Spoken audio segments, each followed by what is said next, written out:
Incident பேஸா வச்சு எடுக்கப்பட்ட ஒரு படம். இந்த கதையில நீங்க எதிர்பார்க்காத ஒரு விஷயம் இருக்கு. அது என்னன்னு தெரிஞ்சுக்கணும்னா இந்த வீடியோவை கடைசி வரைக்கும் பாருங்க. அப்பதான் உங்களுக்கு புரியும். இப்ப வாங்க கதைக்குள்ள போலாம். நம்ம கதையோட ஹீரோக்கு உலகத்துல இருக்க எல்லா இடத்தையுமே சுத்தி பார்க்கணும்னு சொல்லிட்டு ரொம்பவே ஆசை. அப்படி இப்ப அவன் வந்திருக்க இடம் தான் அமேசான் ஃபாரஸ்ட். சரி, காட்டுக்குள்ள போறதுக்கு முன்னாடி டூரிஸ்ட் எல்லாருமே கேம்ப் போட்டிருக்க இடத்துக்கு போய் பார்க்கலாம்னு சொல்லிட்டு நம்ம ஹீரோ அங்க போறான். அப்படி போற இடத்துல அவன் ஒருத்தனை மீட் பண்றான். அவன் அப்படியே நம்ம ஹீரோ மாதிரி டிராவல் பண்றதுன்னா அவ்வளவு பிடிக்கும். இப்படி நம்மள மாதிரியே இன்னொருத்தர் இருக்கான்னு சொல்லிட்டு ரெண்டு பேருக்குமே நல்லா கனெக்ட் ஆயிடுச்சு. நல்ல ஃப்ரெண்ட்ஸாவும் ஆயிடுறாங்க. இவன் பேர் தான் மார்க்ஸ். சரி, நான் என் ஃப்ரெண்ட் அவனுக்கு இன்ட்ரடியூஸ் பண்ணி வைக்கிறேன் அப்படின்னு சொல்லிட்டு மார்க்ஸ் நம்ம ஹீரோவை கெவின் கிட்ட இன்ட்ரடியூஸ் பண்ணி வைக்கிறான். இவன் ஒரு போட்டோகிராஃபர். அவனுக்குமே டிராவல்னா ரொம்ப பிடிக்கும். இது வரைக்கும் நிறைய வாட்டி அமேசான் ஃபாரஸ்ட் குள்ள போயிருக்கான். இப்படி இவங்க 3 பேரும் ஒரு நல்ல ஃப்ரெண்ட்ஸா மாறுறாங்க. அப்படியே கொஞ்ச நாள் ரொம்பவே நல்லா டைம் ஸ்பெண்ட் பண்றாங்க. அப்படி ஒரு நாள் நம்ம ஹீரோ மட்டும் தனியா அந்த வில்லேஜ சுத்தி பார்த்துக்கிட்டு இருக்கான். அப்படி போகும்போது பின்னாடி இருந்து ஒரு குரல் நம்ம ஹீரோட பேரை சொல்லி கூப்பிடுது. இங்க யாருக்கு நம்ம பேர் தெரியும்னு சொல்லிட்டு நம்ம ஹீரோ பின்னாடி திரும்பி பார்த்தா அவர் யாருன்னே நம்ம ஹீரோக்கு தெரியல. ஆனா அவருக்கு நம்ம ஹீரோவை தெரிஞ்சிருக்கு. அவர் என்ன சொல்றாருன்னா,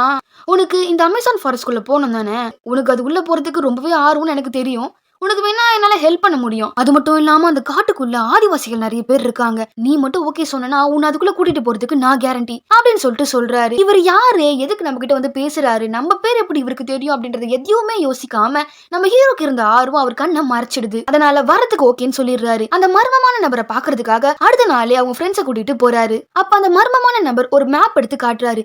இந்த மேப் அமேசான் ஃபாரஸ்டோட மேப் தான். அந்த மேப்பை காட்டி நம்ம காட்டுக்குள்ள போன உடனே 3 இல்ல 4 நாள் நம்ம அந்த காட்டுக்குள்ளே நடக்கணும். அப்படி நடந்தா நம்ம அந்த ஆதிவாசிங்க இருக்க இடத்த ரீச் பண்ணிடலாம். ஆனா அதுக்கு நம்ம இங்க இருந்து ஃபிளைட்ல போகணும் அப்படின்னு சொல்லிட்டு சொல்றாரு. சரி ஓகேன்னு சொல்லிட்டு தேவையான எல்லாத்தையுமே பேக் பண்ணி அடுத்த நாள் ஃபிளைட்ல ஏறி அந்த காட்டுக்குள்ள போய் இறங்குறாங்க. அப்படி இறங்கி காட்டுக்குள்ள நடக்க ஆரம்பிக்கிறாங்க. அப்படி நடந்து போய்கிட்டே இருக்கும்போது அப்படியே இருட்டி போகுது. சரி, இதுக்கப்புறம் நடக்க முடியாதுன்னு சொல்லிட்டு அன்னைக்கு நைட்டு காட்டுக்குள்ளேயே ஒரு கேம்ப் போட்டு அங்கேயே தூங்கிட்டு இருக்காங்க. அப்ப திடீர்னு யாரோ கத்துற மாதிரி சத்தம் கேக்குது. எல்லாரும் பதறி அடிச்சுக்கிட்டு யாருக்கு என்ன ஆச்சுன்னு சொல்லிட்டு வந்து பார்த்தா அங்க மார்க்ஸோட தலையில ஒரு பூச்சி கடிச்சிருக்கு. நல்ல வேலையா அந்த பூச்சி பாய்சன் கிடையாது. அதனால எந்த பிரச்சனையும் இல்லாம அன்னைக்கு நைட் கடந்து போயிடுது. அடுத்த நாள் மறுபடியும் டிராவல் ஸ்டார்ட் பண்ண ஆரம்பிக்கிறாங்க. அப்படியே டிராவல் பண்ணி போய்கிட்டே இருக்கும்போது அப்படியே ஈவினிங் ஆக ஆரம்பிக்குது. ஈவினிங் டைம்ல செம்மையா மழை பெய்யுது. மழை பெய்யறனால அவங்களால எங்கேயுமே தங்க முடியல. வேற வழியே இல்லாம நம்ம இதுக்கு மேல நிக்கவே முடியாது அப்படின்றனால அவங்க டிராவலை கண்டினியூ பண்ணிக்கிட்டே இருக்காங்க. அப்படியே டிராவல் பண்ணி அடுத்த நாளே விடியுது. அப்ப அங்க நிறைய மனுஷங்களை பாக்குறாங்க. இவங்க தேடி வந்த காட்டுவாசி கிடையாது. அவங்க சாதாரண மனுஷங்க தான். அங்க ஒரு வில்லேஜ் இருக்கு. அந்த வில்லேஜ் தான் இவங்க எல்லாரும் வசிச்சுக்கிட்டு இருக்காங்க. சரி, அங்க போய் பாப்போம்னு சொல்லிட்டு எல்லாரும் போறாங்க. அங்க பார்த்தா இவங்களை பயங்கரமா வரவேற்கிறாங்க. என்னன்னு பாத்தீங்கன்னா இவங்க கூட வந்திருப்பாருல அந்த மர்மமான நபர், அவரை இவங்க எல்லாருக்குமே தெரிஞ்சிருக்கு. அதனாலதான் இந்த வரவேற்பு. ஏன்னா இவர் அடிக்கடிக்கு இங்க வந்திருக்காரு. சரின்னு சொல்லிட்டு அவங்க உபசரிப்பெல்லாம் அனுபவிச்சுட்டு அப்புறம் மறுபடியும் அவங்களோட ட்ரிப்பை ஸ்டார்ட் பண்ண ஆரம்பிக்கிறாங்க. அப்படி அவங்க நடந்து காட்டுக்குள்ள போய்கிட்டு இருக்கும்போது அந்த மர்மமான நபர் அங்க இருந்த ஒரு குரங்க சுட்டு கொன்னுடுறாரு. இதை பார்த்து நம்ம ஃப்ரெண்ட்ஸ் எல்லாருக்குமே பயம் வர ஆரம்பிக்குது. ஏன்னா காட்டுக்குள்ள இது மாதிரி வந்து விலங்க சுடுறது இல்லீகலான விஷயம். ஆனா அந்த மர்மமான நபரோ இதெல்லாம் நீங்க கண்டுக்காதீங்க, பின்னாடி வாங்க அப்படின்னு சொல்லிட்டு சொல்றாரு. இப்ப வேற வழியே இல்ல, அவர் சொல்றதான் கேட்டாகணும். அவருக்கு தான் இந்த காட்டை பத்தி தெரியும். சரி, வேற வழியே இல்லைன்னு சொல்லிட்டு அவங்களும் அவர் கூடவே போக ஆரம்பிக்கிறாங்க. அப்படி ஒரு இடத்துல டென்ட் போட்டு நைட் அங்க ஸ்டே பண்ணிட்டு அடுத்த நாள் கிளம்ப ஆரம்பிக்கிறாங்க. அப்படி கிளம்பி இவங்க ட்ரிப்பை ஸ்டார்ட் பண்ணி நடந்து போய்கிட்டு இருக்கும் போதே நம்ம மார்க்கால நடக்க முடியல. நடக்கிறதுக்கு ரொம்பவே சிரமப்பட்டுக்கிட்டு இருக்கான். என்ன ஆச்சுன்னு சொல்லிட்டு நம்ம மார்க்ஸ் அந்த மர்மமான நபர் பார்க்கும்போது அவனுடைய காலில் பயங்கரமா அடிபட்டு இருக்கு. இதனால கண்டிப்பா அவன் 4 நாள் ஆச்சு ரெஸ்ட் எடுக்கணும் அப்படின்னு சொல்லிட்டு சொல்றாரு. சரி, இப்ப என்ன பண்றதுன்னு சொல்லிட்டு முடிச்சுக்கிட்டு இருக்கும் போதே அப்ப கெவின் அவங்க எடுத்துட்டு வந்த மேப்பை காட்டி ஒன்னு சொல்றான். நம்ம போக வேண்டிய இடத்துக்கு காட்டு வழியா தான் போன அவசியம் கிடையாது.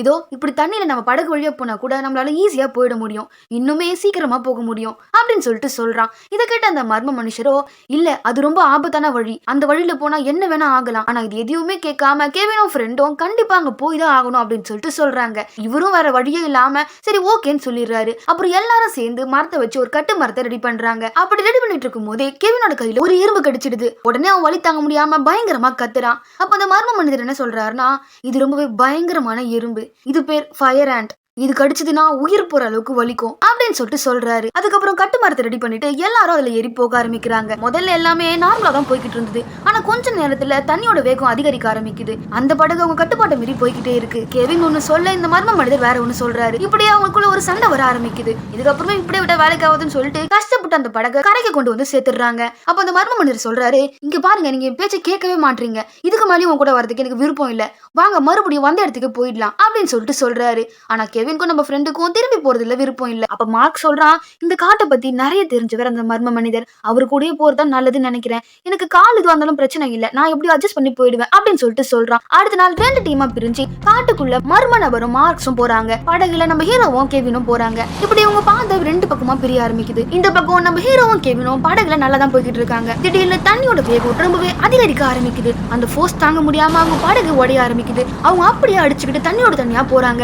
நல்ல வேலையா எதிரில ஒரு பெரிய பாறை இருந்தனால அந்த பாறையை 2 பேரும் கெட்டியமா புடிச்சுக்கிறாங்க. அந்த பாறை மட்டும் இல்லைன்னா அவங்க எங்கேயோ அடிச்சுக்கிட்டு போயிருப்பாங்க. அப்படி அவங்க புடிச்சுக்கிட்டு இருக்கும் போதே நம்ம ஹீரோக்கு ரொம்பவே பயம் வர ஆரம்பிக்குது. அவனால ரொம்ப நேரம் அந்த பாறையை பிடிக்க முடியல. இதை பார்த்துக்கிட்டு இருந்த பக்கத்துல இருந்த கெவின், சரி ஓகே நான் ஒண்ணு பண்றேன், இங்க இருந்து எப்படியாச்சும் அந்த கரையில குதிச்சிடுறேன், அங்கிருந்து உனக்கு ஒரு கயிறு தூக்கி போடுறேன், அந்த கயிறு மூலியமா நீ வந்துடு, வேணாம் ரிஸ்க் எடுக்காது அப்படின்னு சொல்லிட்டு சொல்றான். ஆனா எதையுமே கேட்காம கெவின் அங்கிருந்து எகிரி குதிக்க ஆரம்பிக்கிறான். ரொம்பவே கஷ்டப்பட்டு கரைக்கு போயிடுறான். அங்கிருந்து கயிறு தூக்கி நம்ம ஹீரோக்கு போடலாம்னு நினைக்கும் போது அதுக்குள்ளேயே தண்ணியோட வேகம் ரொம்பவே அதிகமா இருந்தனால அவன் கையை அந்த பாறையில இருந்து விட்டுறான். அப்படி விட்டுனால தண்ணியோட தண்ணியா அடிச்சுட்டு போயிடுறான். இதை பார்த்த கெவினால நம்பவே முடியல. இங்க என்ன நடக்குது அப்படின்ற மாதிரி ரொம்பவே குழம்பி போயிடுறான். அவன் நம்ம ஹீரோட பேர் சொல்லி கத்த ஆரம்பிக்கிறான். அப்படியே இந்த பக்கம் பார்த்தா நம்ம ஹீரோ தண்ணியில அடிச்சுட்டு போயிட்டு கொஞ்ச நேரம் கழிச்சு கரை ஓரமா ஒதுங்கி இருக்கான். அவன் கண் முழிச்சு பார்க்கும் போது தண்ணியில அவனோட பை மிதந்து வரத பாக்குறான். ஒரு நிமிஷம் கூட வெயிட் பண்ணாம உடனே அந்த பேக்கை எடுத்துக்கிறான். அப்படி எடுத்து அதுக்குள்ள ஓபன் பண்ணி பார்க்கும் போது அது உள்ள ஒரு எனர்ஜி டேப்லெட் இருந்தது. அந்த டேப்லெட் எடுத்து அவன் போட்டுக்கிறான். அது மூலியமா அவனுக்கு கொஞ்சம் எனர்ஜி கிடைக்குது.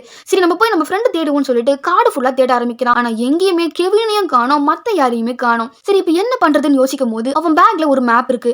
அந்த மேப் அந்த மர்ம நம்பர் கொடுத்ததுதான். இவங்க 2 டீமா பிரியும் போது அவர் என்ன சொல்லிருப்பாருன்னா, ஒரு சென்ட்ரலான ஒரு இடம் இருக்கு, அந்த இடத்துல நம்ம மீட் பண்ணுவோம் அப்படின்னு சொல்லிட்டு தான் சொல்லிருப்பாரு. சரி இப்ப அந்த இடத்தை நோக்கி நம்ம போவோம்னு சொல்லிட்டு அவனுடைய டிராவல் அவன் ஸ்டார்ட் பண்ண ஆரம்பிக்கிறான். அப்படி அவன் காட்டுக்குள்ள டிராவல் பண்ணிட்டு இருக்கும் போதே அவனுக்கு ரொம்ப பசிக்க ஆரம்பிக்குது. அப்ப மரத்துல பழம் இருக்கிறத பாக்குறான். சரி அதை எடுக்கலாம்னு சொல்லிட்டு மரத்து மேல ஏற ஆரம்பிக்கிறான். அப்படி ஏறி போகும் போதே அவனுக்கு முன்னாடி அங்க ஒரு பாம்பு இருக்கு. அந்த பாம்பு அவனுக்கு அடிக்கிறதுக்காக ரெடியா இருக்கு. அதை பார்த்து பயந்து அவன் கீழே விழுந்துடுறான். கொஞ்ச நேரம் கூட வெயிட் பண்ணாம அந்த பாம்பை கொன்னுடுறான். ஏன்னா அவனுக்கு அவ்வளவு பசி. அதை கொன்னு அதை சாப்பிட்டுறான். அப்படியே நைட் ஆகுது. ஒரு இடத்துல கேம்ப் பண்ணி அவன் தூங்க ஆரம்பிக்கிறான். அப்படி தூங்கும் போது மார்க்ஸோட வாய்ஸ் கேக்குது. இதை பார்த்து மார்க்ஸ் வந்துட்டாங்கன்னு சொல்லிட்டு அவன் எழுந்து பாக்குறான். பார்த்தா எதிரில மார்க்ஸ் நின்னுகிட்டு இருக்கான். மார்க்ஸை பார்த்த உடனே அவன் ரொம்பவே சந்தோஷமாயிடுறான். அந்த சந்தோஷத்திலேயே அவன் கிட்ட போக ஆரம்பிக்கிறான். ஆனா அவன் கிட்ட போக போக அந்த உருவம் மறைய ஆரம்பிக்குது. இப்பதான் தெரியுது அது அவனுடைய பிரம்மன்னு சொல்லிட்டு. சரின்னு சொல்லி ரொம்பவே குழப்பத்தோடய அவன் படுத்து தூங்க ஆரம்பிக்கிறான். அப்படி தூங்கிட்டு இருக்கும் போது திடீர்னு ஒரு சத்தம் கேக்குது.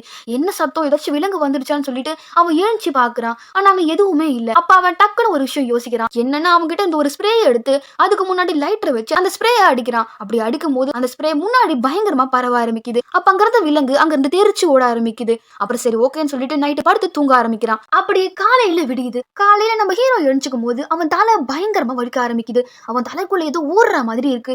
என்னடா இதுன்னு பார்த்தா அவன் தலைக்குள்ள ஒரு பூச்சி இருக்கு. அவனோட தலையில ஒரு கோடு போட்டு கிழிச்சு அந்த பூச்சி எடுத்து தூக்கி போடுறான். அதுக்கப்புறம் திரும்பியும் காட்டுக்குள்ள நடக்க ஆரம்பிக்கிறான். இப்ப நமக்கு கெவினை காட்டுறாங்க. அவன் தண்ணியில அடிச்சுக்கிட்டு பக்கத்துல இருக்க வில்லேஜ் கிட்ட வரான். அதை பார்த்து அங்க வில்லேஜ்ல இருந்த ஆட்கள் எல்லாருமே நம்ம கெவினை காப்பாத்திடுறாங்க. அப்ப கெவின் அங்க இருந்த ஆபீசர் கிட்ட பேச ஆரம்பிக்கிறான். இது மாதிரி என்னோட ஃப்ரெண்ட் காட்டுக்குள்ள மாட்டிக்கிட்டானோ, அவனை காப்பாத்துங்க அப்படின்னு சொல்லிட்டு சொல்றான். அந்த ஆபீசர்ஸோ சரி ஓகே காப்பாத்தலாம் சொல்லிட்டு ஹெலிகாப்டர் அனுப்பிச்சு வைக்கிறாங்க. இந்த பக்கம் அப்படியே நம்ம ஹீரோவை காட்டுறாங்க. நம்ம ஹீரோ 14 நாளா காட்டுக்குள்ள தனியா இருந்துகிட்டு இருக்கான். அதனால நம்ம ஹீரோவோட மென்டல் ஹெல்த் ரொம்பவே பாதிக்க ஆரம்பிச்சிருச்சு. அப்ப அவனுக்கு திடீர்னு ஃபிளைட் சவுண்ட் கேக்குது. இதை பார்த்து அவன்கிட்ட இருந்த ஒரு ரெட் கலர் துணி எடுத்து சிக்னல் காட்ட ஆரம்பிக்கிறான். ஆனா மேல இருந்து பாக்குறதுக்கு இவன் பண்றது எதுவுமே தெரியல. அதனால இங்க யாருமே இல்லைன்னு சொல்லிட்டு அந்த ஆபீசர் கெவின் கிட்ட போய் சொல்றாங்க. அது மட்டும் இல்லாம என்ன சொல்றாங்கன்னா, உன் ஃப்ரெண்டு காணாம போய் 2 வாரம் ஆகுது. அந்த காட்டுக்குள்ள இருந்து 5 நாளுக்கு மேல உயிரோட இருந்ததா யாருமே இல்ல. ஆனா நம்ம கெவின் அப்படியே விடுறதா இல்ல.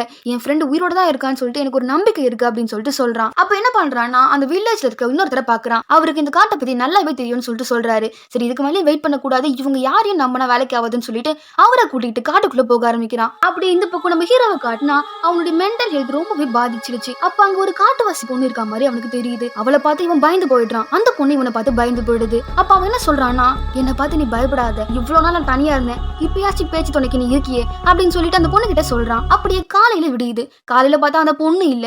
இப்பதான் நமக்கு தெரியுது அந்த பொண்ணு இல்யூஷன் தான் அப்படின்னு சொல்லிட்டு. அவனுடைய மென்டல் ஹெல்த் முன்ன விட ரொம்பவே மோசமா இருக்கு. இதுக்கு மேல இப்படி இருந்த வேலைக்காகுதுன்னு சொல்லிட்டு அவனுக்கு எதிரில ஒரு மரம் இருந்துச்சு. அந்த மரத்துக்கு முன்னாடி போய் நின்னு அவன் ட்ரெஸ் எல்லாமே கழட்டிட்டு அங்க எதிரில இருந்த நிறைய எறும்பு அவன் உடம்புல ஏத்திக்கிறான். எதுக்கு அவன் இப்படி பண்றான்னு பாத்தீங்கன்னா, அவனால கொஞ்சம் கூட நவுந்து போக முடியல. அவனுடைய உடம்புல ஸ்ட்ரென்த்தே இல்ல. இப்ப இந்த எறும்பு எல்லாமே இவனை கடிச்சிச்சுன்னா அந்த வலி தாங்க முடியாம வேகமா அந்த ரிவரை நோக்கி ஓடலாம் அப்படின்றதுக்காக தான் இப்படி பண்ணிருப்பான். இவன் நினைச்சா மாதிரி அந்த எறும்பு எல்லாமே கடிச்ச உடனே அந்த வலி தாங்க முடியாம வேகமா ஓட ஆரம்பிக்கிறான். வேகமா ஓடி அந்த கரையும் போய் சேர்ந்துடுறான். கரையை சேர்ந்த உடனே அவனோட நேம்ல ஃபர்ஸ்ட் லெட்டரா இருக்க ஒய்ய தரையில கட்டைய வச்சு ஒரு சிக்னல் மாதிரி எழுத ஆரம்பிக்கிறான். இதை மட்டும் கெவின் பார்த்தா கண்டிப்பா நான் உயிரோட இருக்க விஷயம் தெரிய வந்து எனக்கு காப்பாத்துவான் அப்படின்ற ஒரு நம்பிக்கையில இதை எழுதுறான். அப்படியே நைட் ஆகுது. அவன் பக்கத்துல ஒரு டர்ட்டில் வருது. இதை பார்த்து இது கொண்டு இதை சாப்பிடலாம் அப்படின்னு சொல்லிட்டு ஒரு கல் எடுத்தது மேல எரிய போறான். ஆனா அவன் அவன் மனசுல அதை கொல்றதுக்கு விருப்பமே இல்ல. சரி சொல்லிட்டு அதை அப்படியே விட்டுறான். அப்ப அவன் மனசுல நிறைய சிந்தனை வந்து போகுது.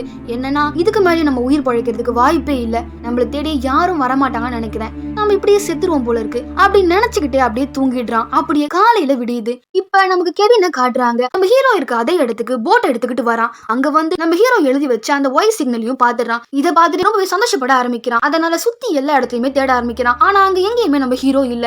இதை பார்த்து ரொம்பவே சோகமாயிடுறான். பக்கத்துல போட் ஓட்டிட்டு வந்தவரும் கண்டிப்பா அவர் இறந்துட்டு இருப்பாருப்பா, ரொம்ப நாள் ஆகுதுல்ல, 5 நாளுக்கு மேல யாரும் இங்க உயிரோட இருக்க மாட்டாங்க அப்படின்னு சொல்லிட்டு சொல்றாரு. இதை கேட்ட நம்ம கெவினுக்கு ரொம்பவே சோகமாயிடுது. அதனால அவன் மறுபடியும் போட்ல ஏறி போக ஆரம்பிக்கிறான். அப்படியே கொஞ்சம் தூரத்துல காட்டினா நம்ம ஹீரோ ஒரு ஓரமா படுத்துக்கிட்டு இருக்கான். அவன் கண் திறந்து பாக்குறான். பார்த்தா அங்க கெவின் ஒரு போட்ல போய்கிட்டு இருக்கான். இதை பார்த்த உடனே கெவின் அப்படின்னு சொல்லிட்டு கத்த ஆரம்பிக்கிறான். இவன் கத்துற சத்தம் ரொம்ப தூரம் போகல, ஏன்னா அவனுக்கு கத்துற அளவுக்கு அவன் உடம்புல ஸ்ட்ரென்த் இல்ல. அது மட்டும் இல்லாம அலையோட சவுண்டும் கெவின் போய்கிட்டு இருக்க போட்டோட சவுண்டும் ரொம்பவே சத்தமா இருக்கு. அதனால இவன் பேசுறது சுத்தமா கேட்கல. நம்ம உயிரை காப்பாத்திக்கிறதுக்கான வாய்ப்பு நம்ம கைக்கு எட்டுற தூரத்துல இருக்கு. நம்ம ஃப்ரெண்டும் நம்ம கண்ணு முன்னாடி இருக்கான். ஆனா நம்மளால எதுவுமே பண்ண முடியலையே அப்படின்ற ஒரு சோகத்திலேயே நம்ம ஹீரோ இருக்கான். அப்ப ஒரு மிராக்கிள் நடக்குது. அது என்னன்னா போட்ல போய்கிட்டு இருக்க நம்ம கெவின் கடைசியா ஒரு வாட்டி காட்ட பாப்போம் அப்படின்னு சொல்லிட்டு திரும்பி பார்க்கும்போது அங்க நம்ம ஹீரோ நிக்கிறான். அதை பார்த்த உடனே கெவினுக்கு ரொம்பவே சந்தோஷமோ ஆச்சரியமோ சோகமோ எல்லாமே கலந்த ஒரு ஃபீலிங் வர ஆரம்பிக்குது. ஒரு நிமிஷம் கூட வெயிட் பண்ணாம உடனே போட்டை ஓட்டிட்டு இருந்த ஆளை பார்த்து போட்டை திருப்புங்க அப்படின்னு சொல்லிட்டு கத்துறான். உடனே அந்த போட் ஓட்டிட்டு இருந்தவரும் கரையை நோக்கி போட்டை திருப்புறாரு. போட் இந்த பக்கம் வரத பார்த்து நம்ம ஹீரோக்கு ரொம்பவே சந்தோஷமாயிடுது. ரொம்பவே எமோஷனல் ஆக ஆரம்பிக்கிறான். கரைக்கு வந்த உடனே 2 பேரும் கட்டி பிடிச்சி அவங்களோட எமோஷனை காட்டிக்கிறாங்க. இந்த சீன் ரொம்பவே எமோஷனலா இருந்துச்சு. 2 பேரும் மாத்தி மாத்தி பாத்துக்கிறாங்க. நம்ம ஹீரோ இருக்க நிலைமையை பார்த்து நம்ம கெவினுக்கு ரொம்பவே கஷ்டமாக ஆரம்பிக்குது. உடனே அவனை கூட்டிக்கிட்டு போட்ல உட்கார வச்சு பக்கத்துல இருக்க வில்லேஜுக்கு கூட்டிட்டு போறாங்க. அங்க இருந்த ஆட்கள் எல்லாருமே 5 நாளுக்கு மேல அந்த காட்டுக்குள்ள இருந்து யாருமே உயிரோட இருந்தது இல்ல, நீதான் 2 வாரத்துக்கு மேல இருந்திருக்குன்னு சொல்லிட்டு அவனை ஆச்சரியமா பார்க்க ஆரம்பிக்கிறாங்க. இந்த பக்கம் காட்டுக்குள்ள போன அந்த மர்மமான மனிதருக்கும் மார்க்ஸ்க்கும் என்ன ஆச்சு அப்படின்றது தெரியவே இல்ல. இந்த படம் ஒரு ரியல் இன்சிடென்ட் பேஸா வச்சு எடுக்கப்பட்ட ஒரு படம், அதாவது உண்மையா நடந்த ஒரு கதை. அந்த கதையை தான் படமா எடுத்திருக்காங்க. அதாவது என்னன்னு பாத்தீங்கன்னா ஹீரோ மாதிரி ஒருத்தர் காட்டுக்குள்ள போயிட்டு தப்பிச்சு வந்த கதை தான் இது. இதுல நீங்க நோட் பண்ணாத ஒரு விஷயம் இருக்கு. அது என்னன்னு பாத்தீங்கன்னா அந்த மர்ம மனிதர் இருப்பார்ல, அவரு ஒரு கிரிமினல், அதுவும் போலீஸ் தேடிக்கிட்டு இருக்க பயங்கரமான கிரிமினல். அந்த கிரிமினல் கூட தான் நம்ம மார்க்ஸும் போயிருக்கான். அவங்க 2 பேரும் அந்த காட்டுக்குள்ள இருந்து திரும்பி வரவே இல்லை. நமக்கு தெரிஞ்சு மார்க்ஸ் அந்த கிரிமினல் ஏதோ பண்ணிட்டான் அப்படின்றது புரிய வருது. மேலும் இது மாதிரியான அதர் லாங்குவேஜ் மூவிஸ்லாம் தமிழ்ல பார்க்கணும்னு நினைச்சீங்கன்னா மறக்காம நம்ம சேனலை சப்ஸ்கிரைப் பண்ணிடுங்க. அப்புறம் பக்கத்துல இருக்க பெல்ல தட்டி விட்டுருங்க.